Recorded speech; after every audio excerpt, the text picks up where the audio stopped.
Assalamualaikum warahmatullahi wabarakatuh.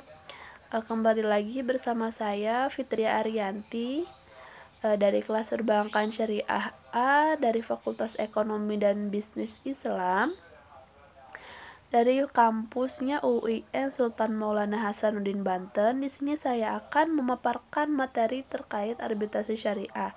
Nah, dosen saya yaitu Bapak Dr. Syaiful Bahri, SAG MM. Di sini saya akan membahas tentang Basarnas. Baiklah, langsung saja. Di sini ada profil Basarnas. Sejarah Badan Arbitrasi Syariah Musyawarah Kerja Nasional Majelis Ulama Indonesia pada tahun 1992 menampilkan salah satu makalah yang disampaikan oleh Haji Hartono Marjono SH adalah tentang arbitrase berdasarkan syariat Islam. Pada 22 April 1992, Dewan Pimpinan MUI mengundang musyawarah para pakar menegak hukum, cendekiawan muslim, dan para ilmuwan dari beberapa perguruan tinggi serta para ulama guna bertukar pikiran tentang perlu atau tidak arbitrase Islam. Majelis Ulama Indonesia MUI dengan SK nomor Kep 362 pada 4 Mei 1992 membentuk kelompok kerja pembentukan Badan Arbitrase Islam. Panitia tersebut mempunyai tugas sebagai berikut. Yang pertama, menyusun rencana anggaran dasar dan anggaran rumah tangga. Yang kedua, merancang struktur organisasi. Yang ketiga, merancang susunan anggota kepengurusan. Yang keempat, menyusun rancangan prosedur berperkara dan biaya perkara. Yang kelima, merancang kriteria arbiter. Dan keenam, investasi calon arbiter. Tujuan dibentuknya Basarnas ini adalah memberikan penyelesaian yang adil dan cepat dalam sengketa-sengketa muamalah atau perdata yang timbul dalam bidang perdagangan, industri, keuangan, jasa, dan lain-lain. Menerima permintaan yang diajukan oleh para pihak dalam suatu perjanjian tanpa ada suatu sengketa untuk memberikan suatu pendapat yang mengikat mengenai suatu persoalan berkenaan dengan perjanjian tersebut. Kriteria Basarnas, Badan Arbitrase ini dibentuk khusus antara lain untuk menyelesaikan sengketa perdata di bidang perbankan syariah. Melihat berbagai ketentuan yang ada, maka keberadaan Basarnas adalah sah dan memiliki landasan yang jelas. Meskipun dalam pelaksanaannya Basarnas mesti menyesuaikan diri dengan berbagai peraturan yang ada. Badan arbitrase ini dibentuk khusus antara lain untuk para arbiter.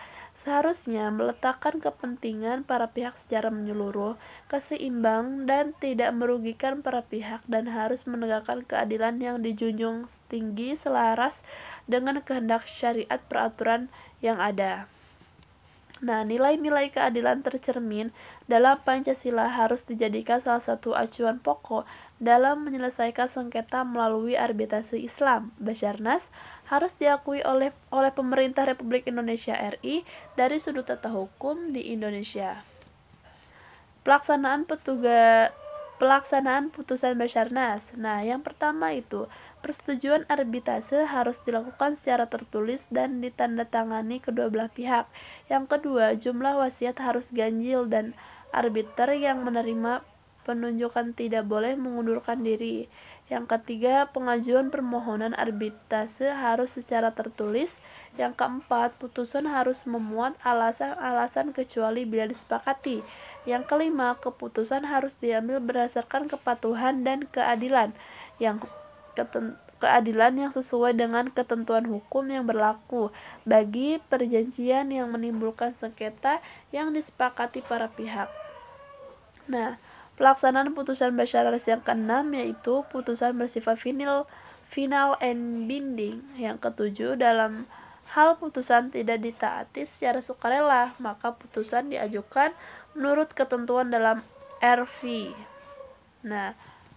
Adapun pembatalan